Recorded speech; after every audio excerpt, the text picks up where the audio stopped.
Okay. Yeah. So, by the way, we just spent 22 minutes restarting everything. So, thrilled right now. Plus the minutes of restarting prior to us counting.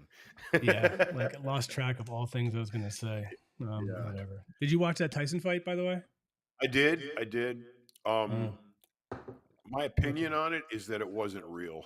Yeah, that's kind of what the consensus has been, right? That it I don't was. know. I haven't had a time to check into what people thought, but to me, it looked fake.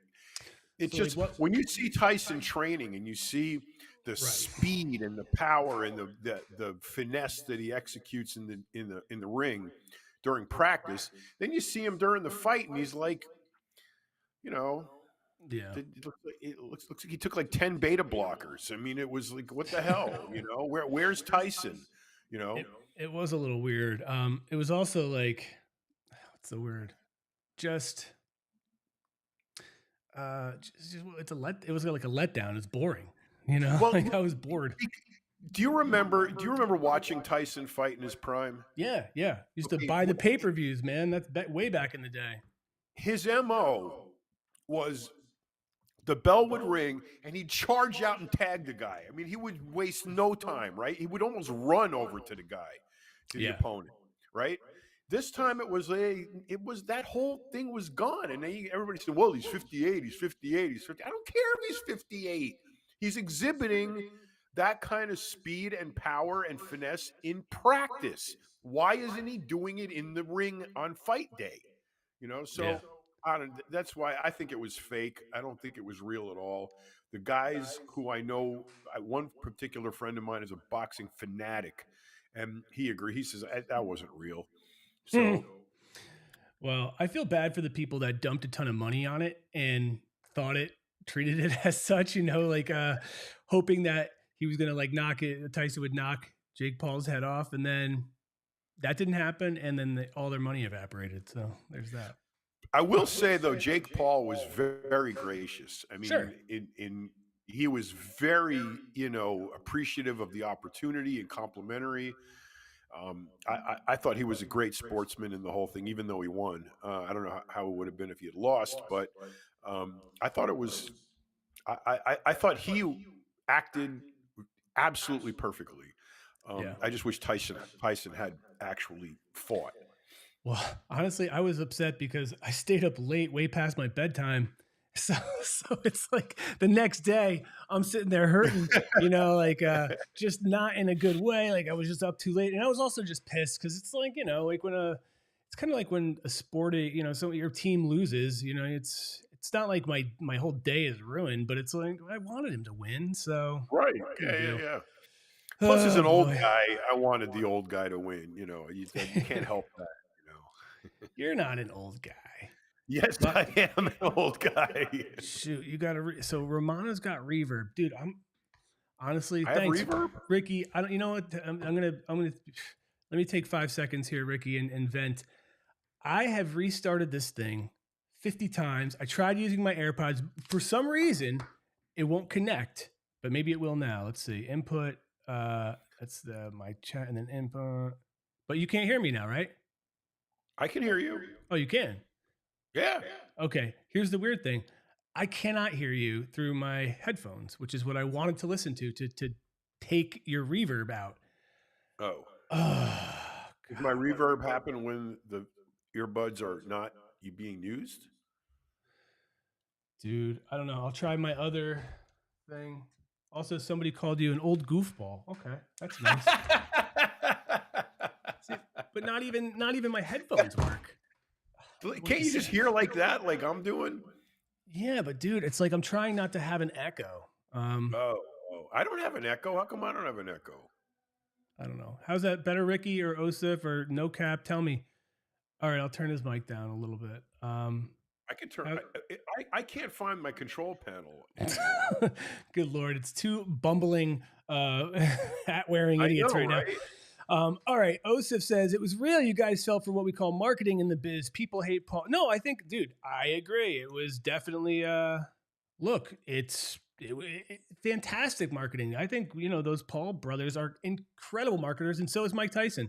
look, people Yep. wanted Mike Tyson to win. They wanted to get behind him. People hate Jake Paul because he's this YouTuber who's all right, thanks, no cap. He's this YouTuber who like has made it, he's made multiple businesses, man.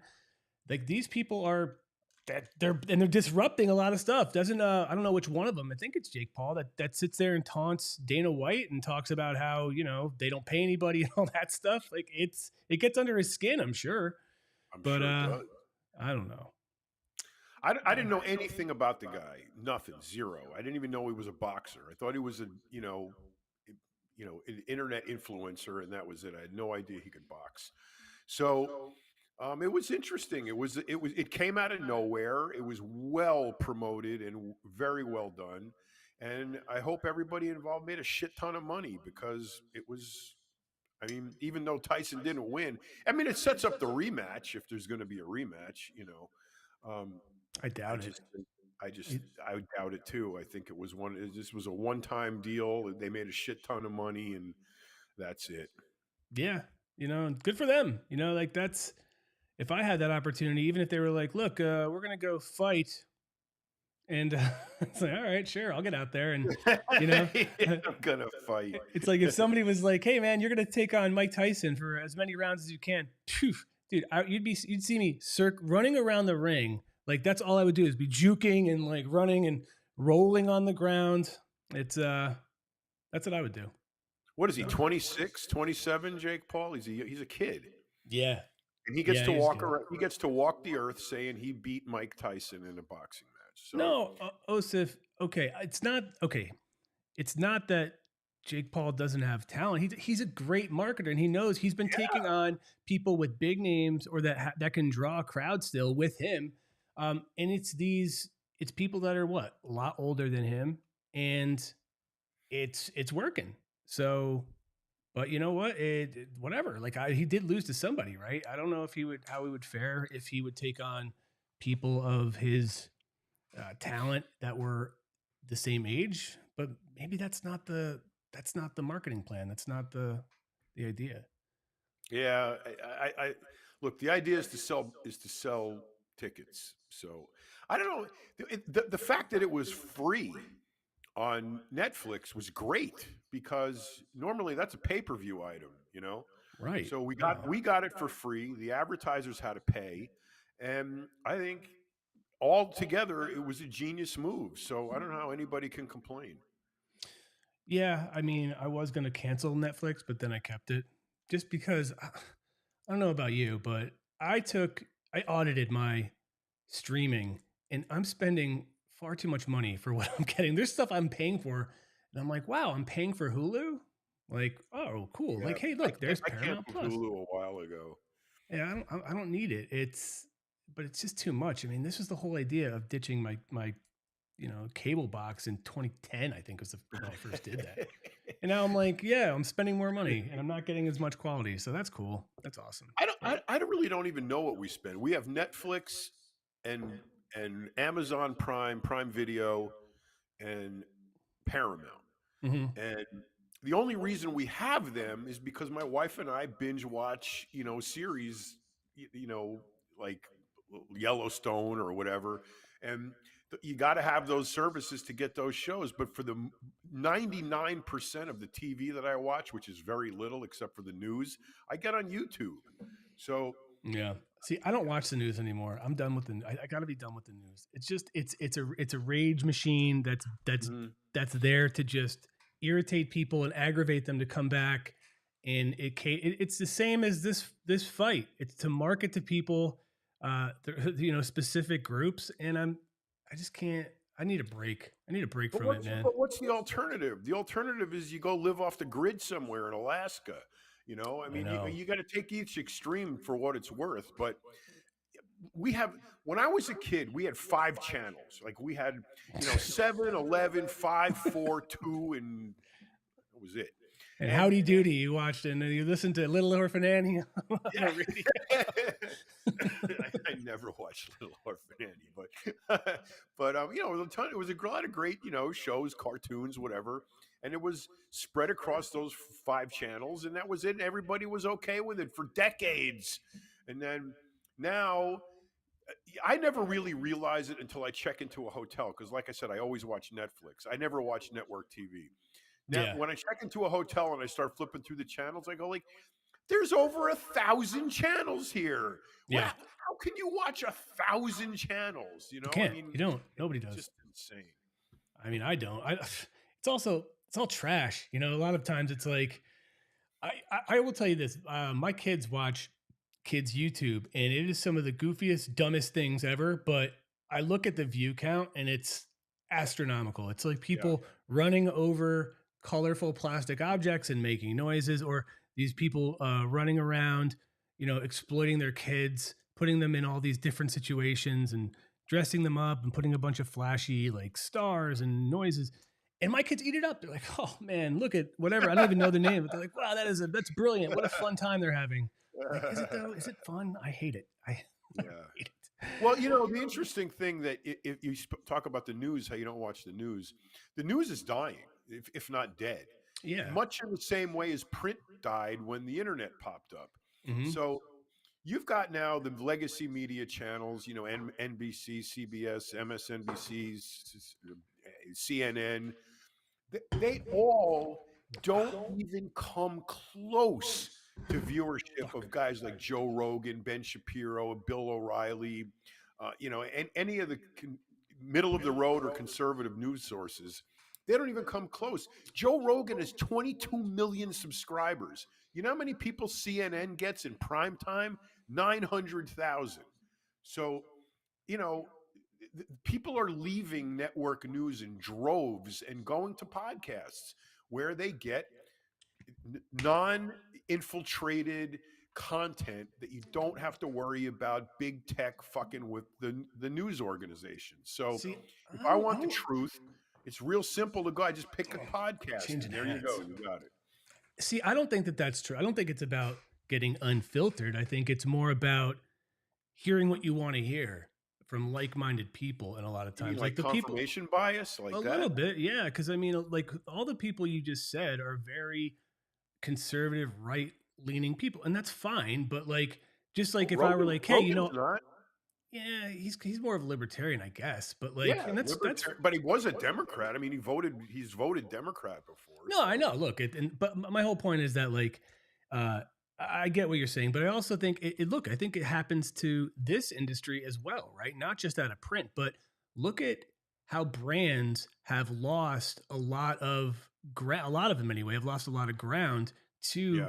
personalities and influencers. God, I hate if anybody says the word fitfluencer around me. Oh my gosh, I want to fly into a rage. But You get a there Romano is I know, yeah, exactly. eye. But, you know, how many people have, been just being able to make their own, brands stick out, make a ton of money, and it's taken away from a lot of, like, publishers specifically, but a lot of, other brands too, like, especially young and up and coming brands are just getting a couple of people, they have low overhead, and they're putting a lot into media, you know, like, and I think that that's smart, but I guess it's like we've talked about too. How do you monetize that if you're not selling something? If you're not selling a product, right? Because when you push the product, you can get people to do your coupon codes or your discounts or Right. whatever. And then you're out there selling. Like Frank Seppi, who's always with us, is running around today doing stuff, and he's got his protein treat, which I hope um, blows up the entire market because I want him to, you know, just be up there, be at the top of the heap. But you know, he's got something to sell. So when he's out there for Seppi Nutrition, he's talking about the protein treat. He's talking about where it's going, and he's giving out samples. Whereas, like right now, we're just talking, right? We're just BSing, and we'll answer questions, and we can use the years of experience we have in media or fitness or coaching or whatever.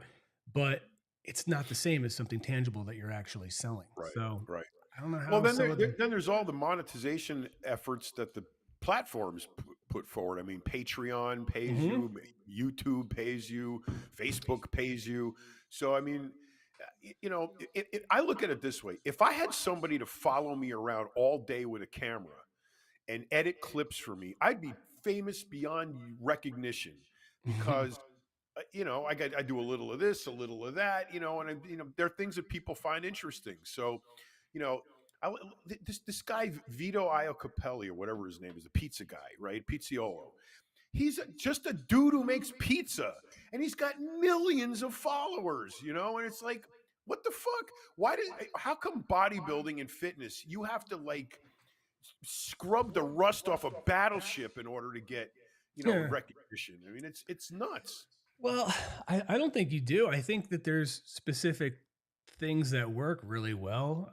If you're if you want to show a lot of your body, that works. If you want followers, but I mean, if you want to do that, or there's there's a lot of flash and marketing and gimmicks, but I don't know. Yeah, I don't know how. Otherwise, people, I think sometimes it's organic, but most of the time, I'm sure it's curated, and there has to be teams. Like it's not just Oh, doing it by it yourself. definitely has to be, because you get some of these girls who have no accolades whatsoever for competing, promoting, being in zero, nothing. Yet they have 2 million followers, or more. They're making $200,000 a month off Patreon, or what do you call it? OnlyFans, or you know, these are little niche pieces of income opportunities that people are taking advantage of, that not only didn't exist 10 years ago, but were inconceivable 10 years ago. What's going to be 10 years from now? How are we going to make money in 10 years? I mean, has anybody ever looked at that? I mean, I noticed a couple that live in New York that have sex on camera all day long, and they make fucking tons of money, unbelievable amounts of money. And can you explain that to me? I mean, it's like, how is that even possible? But it I don't know. is. To have sex all day long, I don't know. They must have a very strong penis and vagina. I mean, it's I don't know kind if of it's all like, day long, but I mean, that's their deal. They have sex on camera and they get paid I mean, I think for it's. something they were doing anyway, you But look at know? OnlyFans. OnlyFans disrupted the porn community, just like Uber disrupted the taxi community. So I mean, there's always something of an evolution. Yeah, it sounds like the perfect Yeah. wife, says Ricky Murray. Corky asks, Zach, how did you come up with this concept, and how do you decide on John and Frank as your co-host? I wouldn't say I came up with this concept. I think it was organic. John and I were Happened. banging our heads together about stuff, and I was getting frustrated because I felt as though there was more we could do. I really wanted to do more events and things like that. But in the meantime, I said, you know what, John, let's just talk and be real as we can be. Wow, look at that hair. Man, that thing is just flying out. I said, let's just and let's, not try to be anything we're not. If we don't know something, we'll say we don't know. I like to put myself in the audience perspective too, because there's a lot of things that John has um, experience with, a lot of coaching and anabolics and things like that, and substance that I don't. And I think it's important to know. And Frank, I've known Frank. Frank started working with us here at Muscle a few years ago, and I've really enjoyed working with him. He's in New York and I'm in New Jersey. So it was organic. And he was kind of the same way. Like, hey, I want to do more. Let's do more together. And like, hey, John and I are doing this thing. Why don't you just come on? And then it turned into a live stream. And now it turned into so much media and clips, we don't know what to do with it or where to put it. so, so we're frustrated. We're back to being frustrated. There's worse problems to have. I know. So that's it, and it's been cool. It's one of the big perks actually to my job that I feel that this. I wish I had a better grasp on how to create a workflow with not so many people, because as much as Muscle and Fitness used to have, I think when it was in New York, I was overseeing a team of like maybe 30 or so or more in all different departments. And I've had to take on more, and it's fine, it's good, but it definitely limits how quickly things can be done and where they get to. So there's always going to be frustrations, but hopefully we'll keep this thing going. And it's questions like this one from Ricky Murray that make this, I think, fun and interesting. Here it is. Hey guys, I'm thinking about adding Deca to my 400 milliliter test cycle ordered and arrived today. However, reading a lot about it being useless for growth, should I avoid it and stick with Primo? Uh-oh. Uh-oh, what's that? I can't help but chuckle about Start these with a questions laugh. because, Okay, well, that's what does that mean? Why not? Okay, why are you chuckling? Why are you laughing at that? well, because it's like it's like I'm on the space shuttle, okay, and I'm wondering whether or not to empty the ashtray. You know, Okay. it's like so esoteric and so bred from ignorance that, not ignorance in a negative way, just ignorance in the fact that people just aren't educated in this topic because there's so much misinformation available online. So let's unpack his question. He wants to know if, in addition to testosterone, he should Right. add DECA versus that he hears is worthless for growth versus primo. Right. Okay. So the only thing worse than DECA for growth is primo. So here he is trying to, he for some reason believes that primo is better for growth than DECA, which is completely false, totally false. Okay. So if anything, DECA is more anabolic than Primabone. The problem is both of them are steroids that you stack on top of an androgen. So his 400 milligrams of test a week is, it's respectable. He could definitely take more depending on how old he is. But the steroid that you stack on top of the androgen is only there to add more anabolic activity to balance out the androgenic activity of the testosterone. So you're making a cocktail that is ultimately partially androgenic and way more anabolic. That's what you want to do. So any of the steroids that you stack on top of testosterone are only there to maximize the anabolic activity. If I were him, the first thing I'd do is add more test. Then you could, But wouldn't it be goal contingent, right? Like, so if say the yes. goal is to like I don't even know, like, Well, growth. He wants to grow, right? okay, but growth, but like that's the thing. I always think, and it's weird because I think of things, not weird, but I think of things as in terms of performance, not just aesthetics, right? So I don't know if that's what Ricky Murray is going for, but like, so in terms of, let's just stick with aesthetics and think he's going to be talking about just straight bodybuilding and not that. So would you recommend this stack, or would you say, no, this is not really what you need to do? All right. First of all, you are absolutely correct. Goal. What's the goal? Right. Okay. So determining what drugs to take is completely contingent upon the goal. I just heard in the question Right. that he wanted Look, to get big. we're guessing Okay. here. I mean, so yeah, I I mean, mean, we're totally yeah, guessing with very yeah. little information. So, first off, what's the goal? Secondly, how old are you? How experienced are you? You know, where are you metabolically? What's your blood work look like? All of that basic shit. Okay, you have to always consider that. Sure. What your diet like, what's your lifestyle like, all of those things factor into what drugs you take. Hmm. The other thing is availability. Okay, testosterone is relatively easy to get. Primo, real primo, is very difficult to get. So, Why is it, that? Like, and because, where would you get it from? well, most guys these days get their drugs from underground labs in the US that are fueled with raw materials that come mostly from China, a little bit from India and some from Pakistan, but mostly China. And those raw materials are processed. It's a very simple process. Had a lab in Mexico that did it, so I'm very well versed in it. And you mix the powder with the oil and the alcohol, and you filter it, and you get your stuff. So the problem with a compound like Primobolan is that the raw material is extremely expensive. I've talked about this before. A kilo of testosterone powder, enanthate, cypionate, propionate, is about 750 to $1,000 a kilo. A kilo of Primo is about $17,000. Jeez. So, in order to find at good primo, you have to go to an underground lab who's spending the money on the raws, because it's really easy for unscrupulous guys to mix up a low dose batch of testosterone really cheap, leave it in the bottle with no label on it, wait till you get an order and stick the label on it, whatever it might be. You want DECA? Here you go. Here's DECA. Here's primo. No problem. Tren, here you go.